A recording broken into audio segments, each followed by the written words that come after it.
मुनज़्ज़ा शाह। नजर डालते हैं सबसे पहले इस वक्त की सुर्खियों पर। जम्मू कश्मीर हुकूमत ने 990 अफसरों की तनख्वाह रोकी। सर्विस रिकॉर्ड में तकर्रुरी नामा न होना है वजह।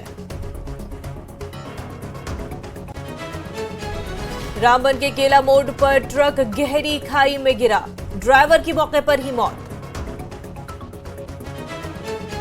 बांडीपुरा जिला अस्पताल में अब रात में भी हो सकेगी सर्जरी। मकामी लोगों को इमरजेंसी में दूसरे अस्पताल के चक्कर नहीं काटने होंगे। तुरीगाम कुलगाम में मरहूम सनाउल्लाह मीर के मकान को किया गया अटैच। दहशतगर्दों को जानबूझकर पनाह देने के सिलसिले में कार्रवाई। दहशतगर्दी पनाहगाहों और दहशतगर्दों को पनाह देने के लिए होता था इस्तेमाल। बारामूला जिले में पुलिस ने किया दहशतगर्द तंजीम लश्कर-ए-तौयबा टीआरएफ के 4 साथियों को गिरफ्तार। कुछ असलहा भी किया गया बरामद। केस दर्ज करके मजीद तफ्तीश जारी। डल झील में पहली बोट एम्बुलेंस सर्विस का इफ्तिताह। डल परी नाम से सर्विस मयसर। जदीद सहूलियात से लैस बोट एम्बुलेंस में जिंदगी बचाने वाली तमाम सहूलियात दस्तयाब।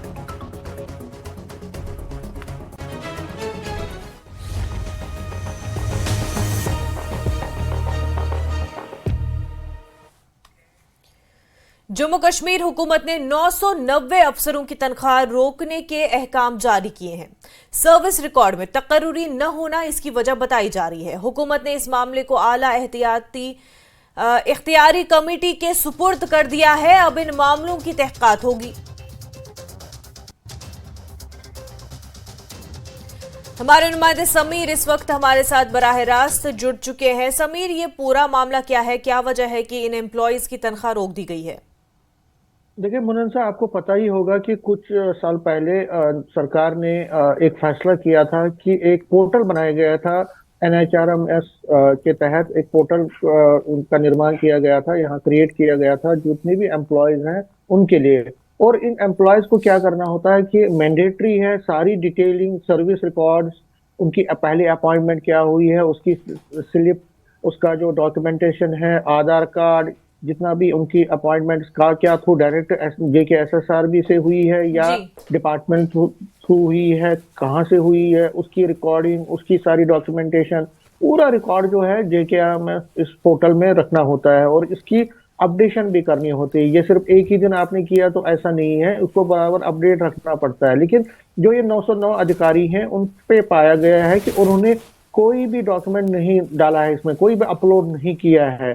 इसीलिए सरकार को ये कार्रवाई करनी पड़ी है, सरकार को सख्त कदम उठाने पड़े हैं। सरकार का ये मानना है कि अगर वो एक मैंडेटरी है, अगर सभी एम्प्लॉयज, तकरीबन 4 से 5 लाख एम्प्लॉयज यहाँ जम्मू कश्मीर में हैं, उन एम्प्लॉयज को ये मैंडेटरी है कि इस पोर्टल के जरिए सारी जानकारी, उनकी अपॉइंटमेंट, जिस तरह मैंने कहा, सर्विस रिकॉर्ड, सारा जो पुराना उनका रिकॉर्ड है वो सारा रखना होता है। और अभी की अपॉइंटमेंट कहाँ है, अपॉइंटमेंट लेटर, सारी CID वेरिफिकेशन जो उनकी हुई है पहले जब जो नौकरी में लगे हैं, उसका भी सारा रखना। लेकिन अगर सभी लोगों ने किया, ये 990 लोगों ने, जो ये अधिकारी हैं, उन्होंने क्यों नहीं किया?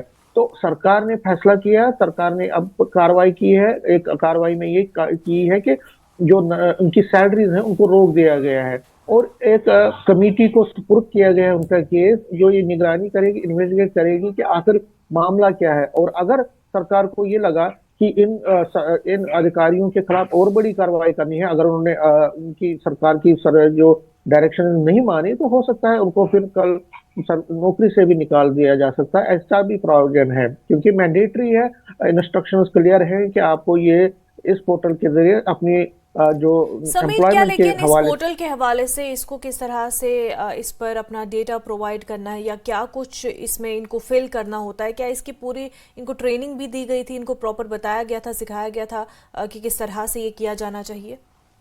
देखिए, जब सरकार ने ये फैसला किया कि सारा जो डिजिटलाइज होगा, E-गवर्नेंस के जो मॉडल है जम्मू कश्मीर में, उसके तहत जो सरकारी मुलाजिम है उनको भी और अकाउंटेबल बनाया और ट्रांसपेरेंट उनकी सिस्टम को बनाया जाए, तो इसके लिए ये पोर्टल का निर्माण किया गया और उससे पहले उनको प्रॉपरली ट्रेनिंग मिली है। देखिए, निचले स्तर से लेकर ऊपरी स्तर तक जितने भी एम्प्लॉयज हैं उनकी प्रॉपर इसमें ट्रेनिंग हुई, क्योंकि ये ऑनलाइन मोड में है। इसका पूरा ई गवर्नेंस मोबाइल के जरिए आपको डाउनलोड करना है, उसके बाद सारी जानकारी आप दे सकते हैं कंप्यूटर थ्रू, आपके लैपटॉप या आपके मोबाइल से। तो इसके लिए प्रॉपर एक ट्रेनिंग कैंप का भी ऑर्गेनाइज किया गया था डिस्ट्रिक्ट लेवल पे, तहसील लेवल पे, हेडक्वार्टर्स में जितने भी एम्प्लॉयज थे डिफरेंट डिपार्टमेंट के, उनको पूरी ट्रेनिंग मिली है उसके लिए। और ऐसा नहीं है कि 990 ही एम्प्लॉयज को ट्रेनिंग नहीं मिली है, ट्रेनिंग हर एक को मिली है।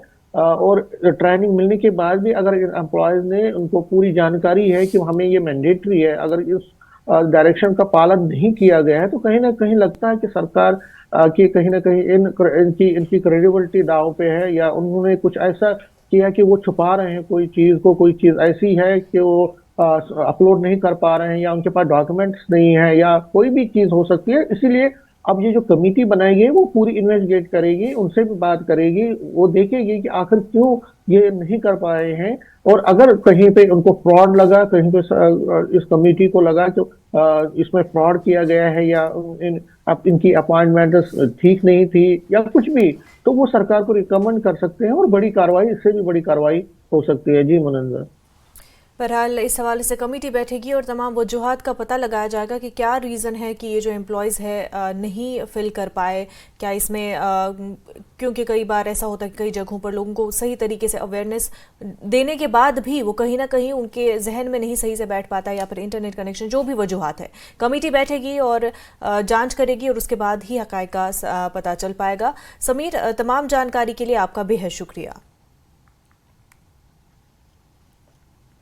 आगे बढ़ते बांडीपुरा जिला अस्पताल में पहली बार रात के दौरान सर्जरी अंजाम देने का अमल शुरू हो रहा है। अस्पताल इंतजामिया के मुताबिक ये सहूलियत शुरू होने से उन हामिला खवातीन को काफी राहत मिलेगी जिनको रात के दौरान जचगी के लिए श्रीनगर रेफर किया जाता था। मकामी लोगों ने जिला अस्पताल में इस तरह की सहूलियत शुरू होने पर इत्मीनान का इजहार करते हुए उम्मीद जाहिर की कि इस सहूलियत को मजीद वुसअत देकर अस्पताल में दौरान शब दीगर सर्जरीज भी अंजाम दी जाएंगी।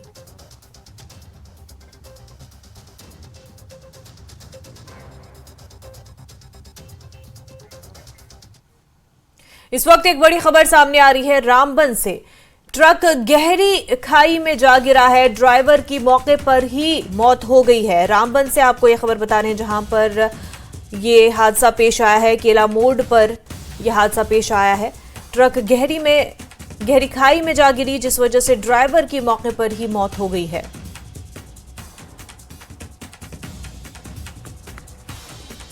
मोर रामबन में यह हादसा पेश आया है जहां पर ट्रक गहरी खाई में जा गिरी और इस वजह से ट्रक के ड्राइवर मोहम्मद इरफान डार की मौके पर ही मौत हो गई है।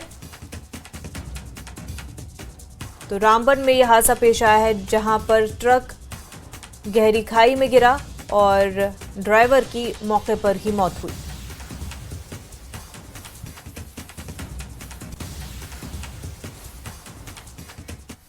आगे बढ़ते हैं। डिविजनल कमिश्नर कश्मीर के एक हुक्मनामे के तहत जिला पुलिस कुलगाम ने महकमे माल की मौजूदगी में तोरीगाम कुलगाम में मरहूम सनाउल्लाह मीर वल्द मोहम्मद अब्दुल्लाह मीर साकिना तोरीगाम का मकान अटैच कर दिया और इस मौके पर जिला पुलिस कुलगाम और महकमे माल की टीम मौजूद थी। उन्होंने मुतल्लिका जायदाद को अटैच कर लिया। जराये के मुताबिक साल 2019 को इसी मकाम पर डिप्टी एसपी अमन ठाकुर की हलाकत का वाकया पेश आया था। कत्ल के इस केस के सिलसिले में ये कार्रवाई की गई है। दहशतगर्दों को जानबूझकर पनाह देने के लिए कुलगाम पुलिस की तरफ से ये कार्रवाई की गई।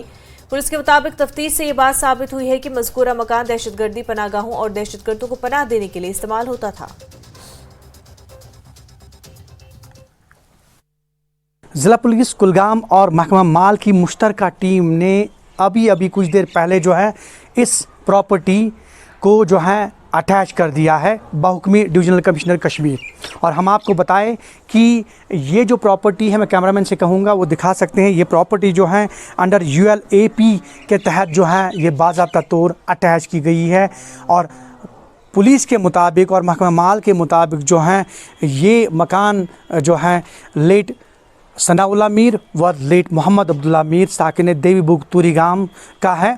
और बताया जाता है कि ये जो मकान है बिल्कुल यहाँ पे 2019 में एक एनकाउंटर हुआ जिसमें DSP अमन ठाकुर की जो है वो मौत वाक़या होती है।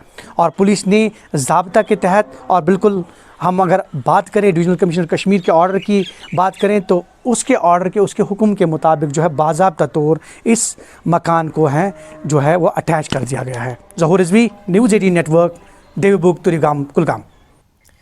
बारामूला जिले में पुलिस ने दहशतगर्द तंजीम लश्कर तौयबा TRF के 4 साथियों को गिरफ्तार किया। उनके कब्जे से कुछ असलहा भी बरामद हुआ है। नारादेरी डांगपुरा जंक्शन के पास सिक्योरिटी फोर्सेस के एक मुश्तरका नाके के दौरान 2 अफराद को पकड़ा गया। वो नाका पार्टी देकर फरार होने की कोशिश कर रहे थे, मगर फोर्सेस ने उन्हें पकड़ लिया। उनके कब्जे से एक चीनी पिस्तौल, एक मैगजीन, 12 राउंड और 2 ग्रेनेड मिले हैं। इस हवाले से पुलिस स्टेशन शीरी में केस दर्ज करके मजीद तफ्तीश शुरू कर दी गई है। उनसे तफ्तीश की बुनियाद पर मजीद 2 अफराद को गिरफ्तार किया गया। उन्होंने बाद में हथियार रखने का एतराफ भी किया। उनकी निशानदही पर ही 2 ग्रेनेड बरामद किए गए। मालूम हुआ कि ये चारों दहशतगर्दों के साथी मुदस्सिर अहमद शेख के लिए काम कर रहे थे, जो पहले ही PSA के तहत बंद है। गिरफ्तार अफराद में गुलाम हसन मीर, मुख्तार अहमद खान, अल्ताफ अहमद राथर और फारूक अहमद नकीब शामिल हैं और इस हवाले से मजीद जांच जारी है।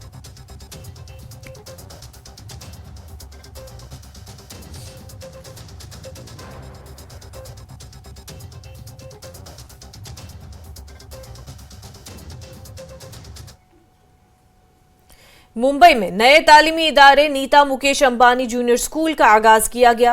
नीता मुकेश अंबानी जूनियर स्कूल का आगाज स्कूल की बानी और चेयरपर्सन नीता अंबानी की सालगिरह के मौके पर किया गया है। ये तालीमी इदारा बैंड्रा कुर्ला कॉम्प्लेक्स में बनाया गया है और इफ्ताही तकरीब के मौके पर रिलायंस ग्रुप के चेयरमैन मुकेश अंबानी भी मौजूद रहे।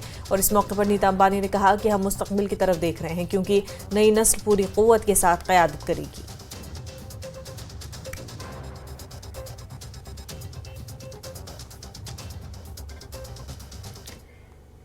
जम्मू कश्मीर नेशनल कॉन्फ्रेंस के नायब सदर उमर अब्दुल्ला ने कश्मीर में टारगेट किलिंग्स पर अपना रद्द-ए-अमल जाहिर किया। उमर अब्दुल्ला कहते हैं कि मैं परेशान हूं। टारगेट किलिंग का ये रुझान इंतहाई परेशान कुन है। उमर कहते हैं कि हम इन हमलों की मजम्मत करते हैं, लेकिन हुकूमत से एक ही गुजारिश है कि वो ये क्यों दावा कर रहे हैं कि हालात मामूल पर है। उमर ने कहा कि हम सब जानते हैं कि वादी में हालात ठीक नहीं है, हुकूमत अवाम को गुमराह कर रही है। काश ये टारगेटेड अटैक्स रुक जाते हैं, लेकिन इन टारगेटेड अटैक्स का एक तो हमें बेहद अफसोस है, मजम्मत भी करते हैं, साथ साथ हुकूमत से गुजारिश है कि कम से कम सच बोलें। बार बार हम उनसे बयान सुनते हैं कि हालात अब नॉर्मल हो गए हैं, हालात में बहुत बेहतरी आई है, बिल्कुल सुधार आया है। और जब कभी हुकूमत की तरफ से बयान आते हैं तो हमें ये टारगेटेड अटैक्स देखने को मिलते हैं। कभी पुलिस को निशाना बनाया जाता है, कभी सिविलियंस को। हालात नॉर्मल है नहीं, ये हम सब जानते हैं। हुकूमत लोगों को इन हालात के बारे में गुमराह करने की कोशिश क्यों कर रही है, इसका जवाब सिर्फ हमारे हुक्मरान दे सकते हैं। पीपल्स डेमोक्रेटिक पार्टी के तर्जुमान सुहेल बुखारी ने अपोजिशन लीडरों पर मुबैना निगरानी को परेशान कुन करार दिया।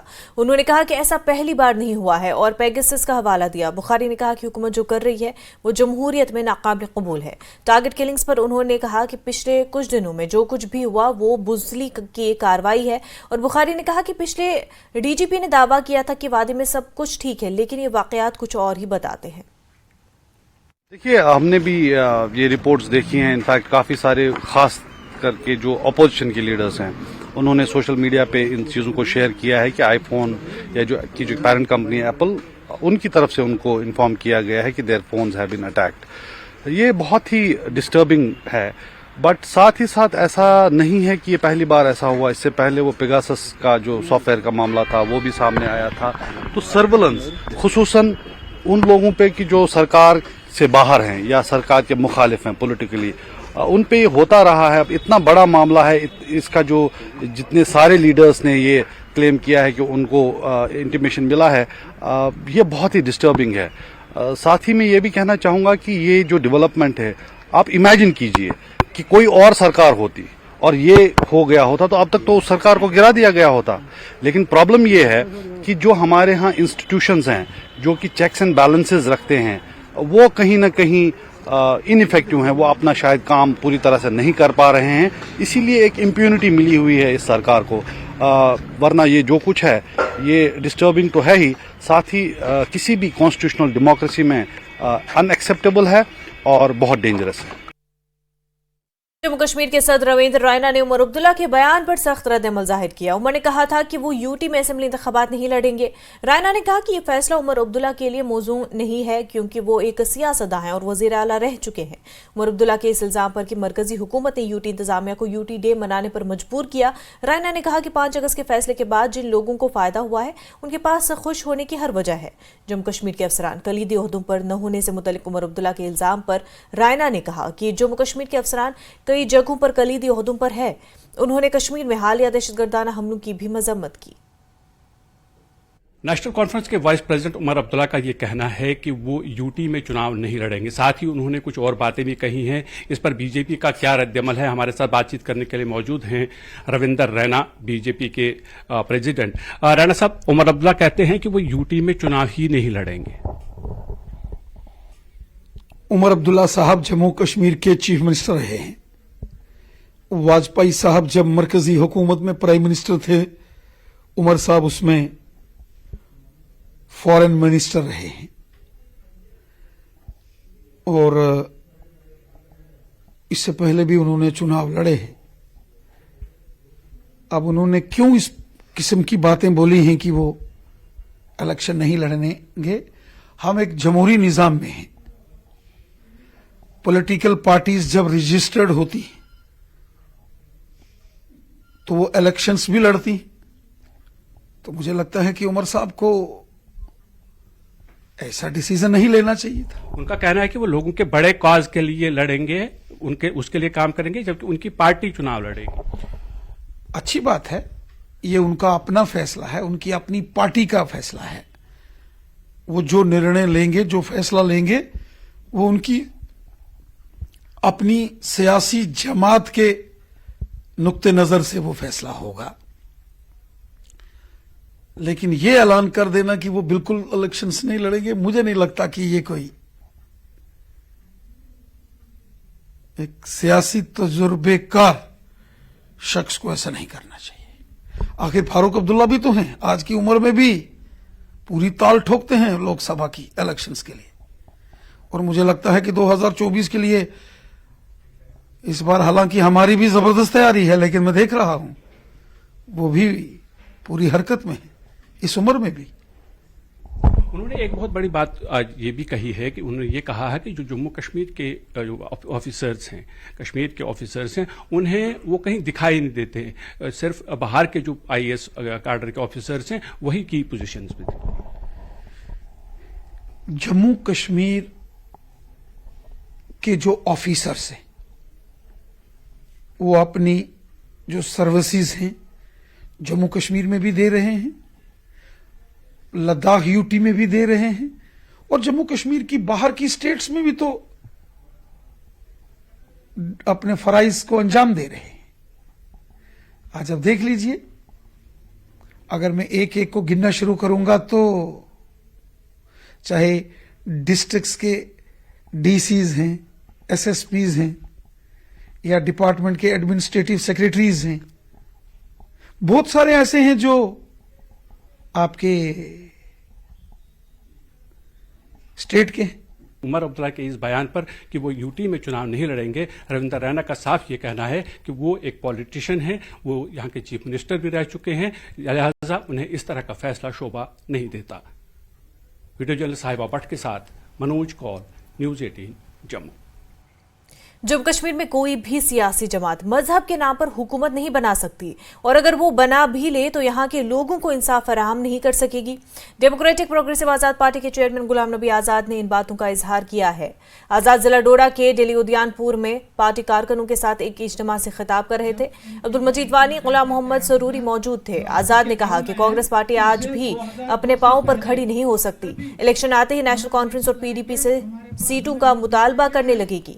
डीपी डीपीएपी अकेली हुकूमत बनने की दावेदार है। आजाद ने कहा कि किसी भी जमात की तरफ से वादी चुनाव का कोई ओपोजिशन लीडर नहीं है जो ये कह सके कि उसे वज़ीर आला बनने का हक है।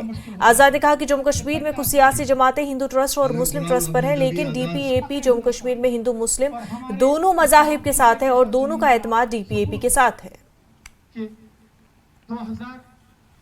कांग्रेस की आज भी नहीं, आज वो देखते हैं कि फारूक सब दिया सीट जोरा, हम महबूबा जी दिया सीट जोरा।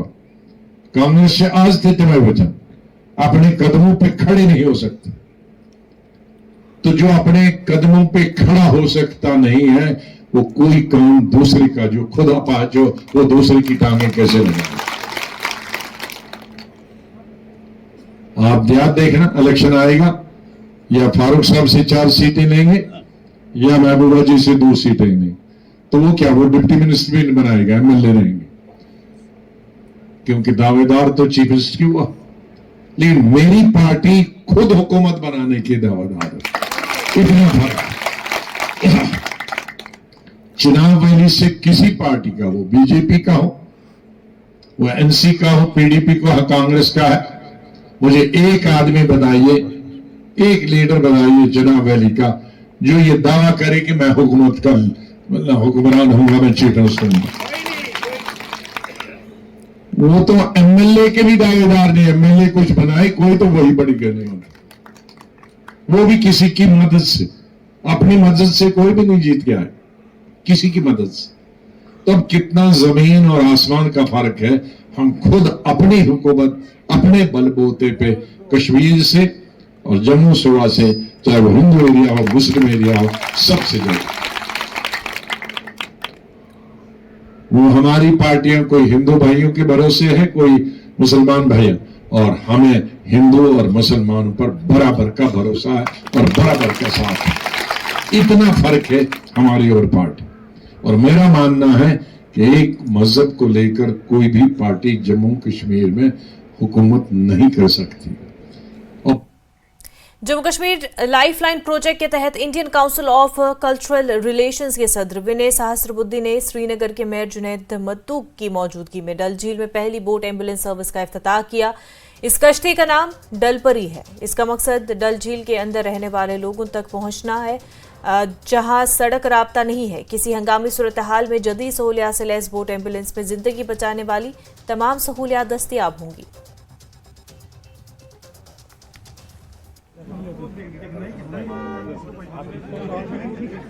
ऐतिहासिक दिवस है कि यहाँ पर डल लेक के अंदर लगभग 62 विभिन्न गांव हैं और सैकड़ों लोग लेक के अंदर विभिन्न गांवों में और जो किनारे पर भी रहते हैं, और इन लोगों की आवश्यकता थी कि उनको एक एम्बुलेंस सर्विस मिल जाए। मगर वाटर एम्बुलेंस ये एक नई कंसेप्ट है जो हमारे देश में और विशेष रूप में डल लेक के बारे में शायद पहली बार उसको इम्प्लीमेंट किया जा रहा है। और महाराष्ट्र से ज्यादातर जिनका काम शुरू हुआ है, मगर उनका नाम ही है बॉर्डरलेस वर्ल्ड फाउंडेशन, तो वो तो बॉर्डर्स उस रूप में मानते ही नहीं। तो जम्मू कश्मीर भी अपना ही मानकर यहाँ के लोगों की सेवा के लिए वहाँ के हमारे अधिक कदम और उनके सारे सहयोगी ने ये प्रयास किया है, जिसका उद्घाटन कार्यक्रम आज हुआ, जिसमें सहभागी होने का सौभाग्य हमें मिला। तो मैं मानता हूं कि ये सुविधा होने के कारण यहाँ के मरीजों को जो तत्काल मेडिकल सेवा उपलब्ध होना जरूरी है वो काम हो पाएगा।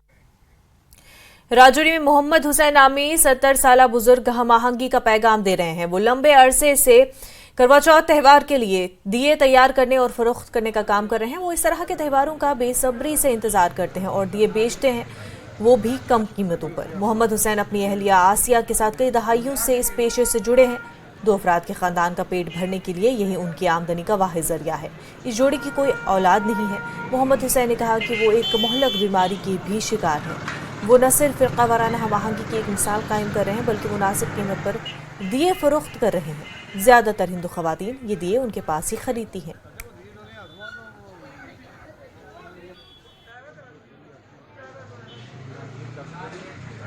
राजौरी शहर के मोहम्मद हुसैन जो कि दीवे बनाने का काम करते हैं और हिंदू मुस्लिम आपसी भाईचारे की एक बड़ी मिसाल हैं। मोहम्मद हुसैन पिछले 40 सालों से ये काम कर रहे हैं और करवा चौथ के बर्थ पे या दिवाली पे ये दीवे जो हैं अपने हाथों से बना के लोगों को देते हैं। मोहम्मद हुसैन जी से बात करते हैं। मोहम्मद हुसैन जी, कितने सालों से आप ये काम कर रहे हो? हो गए जी को 40 साल। हाँ, 40 साल हो गए हैं। किस तरह के दीवे बनाते हो आप? पहले तो यही बनाते थे, आजकल अपने रिश्तेदारों से लाते हैं। आजकल यहाँ मिट्टी मिलती नहीं है, ये पकाने की जगह कोई नहीं, इसलिए अपने रिश्तेदारों से लाते हैं बना के। किस किस त्योहार में आपके दीवे लगते हैं? ये दिवाली के ऊपर चलते हैं, ये तो 12 महीने चलते रहते हैं। हर कोई मस्जिद में ले जाता, कोई गुरुद्वारे में ले जाता, कोई मंदिर में ले जाता, ये 12 महीने चलते हैं। करवा चौथ का व्रत है और किस तरह की बिक्री हो रही है? होती है, काफ़ी होती है करवा चौथ के व्रत में। हाँ, होती है। जो 3-4 दिन होते हैं, इसमें कुछ 30-40 हज़ार 50 हज़ार की बिक्री हो जाती है। हाँ। तो किस तरह के दीवे हैं? छोटे हैं, बड़े हैं, और क्या क्या बनाते हो मिट्टी का? ये बुगनियाँ हैं, बड़ी है, छोटी है, कुनियाँ होती है, घड़े होते हैं, छोटे होते हैं, बड़े होते हैं। अच्छा काम करते हैं जी। ये अपने हाथों से बनाते थे पहले, ये अभी भी बनाते हैं। ये बुगनियाँ बनाते हैं, दीवे डोले वगैरह, ये बुगनियाँ हर चीज़ बनाते हैं। ये करवा चौथ पे तो बहुत ही काम होता है इनका। दिवाली पे भी करवा चौथ पे भी 12 महीने ये काम करते रहते हैं। ये अपने हाथों से बनाते हैं। पहले इनके फादर साहब बनाते थे, हम बचपन से देखते आ रहे हैं कि ये यही काम करते हैं। इनका खानदानी काम है ये। बस ये एक ही ये लास्ट ये बचे हुए जो ये काम करते हैं यहाँ पे।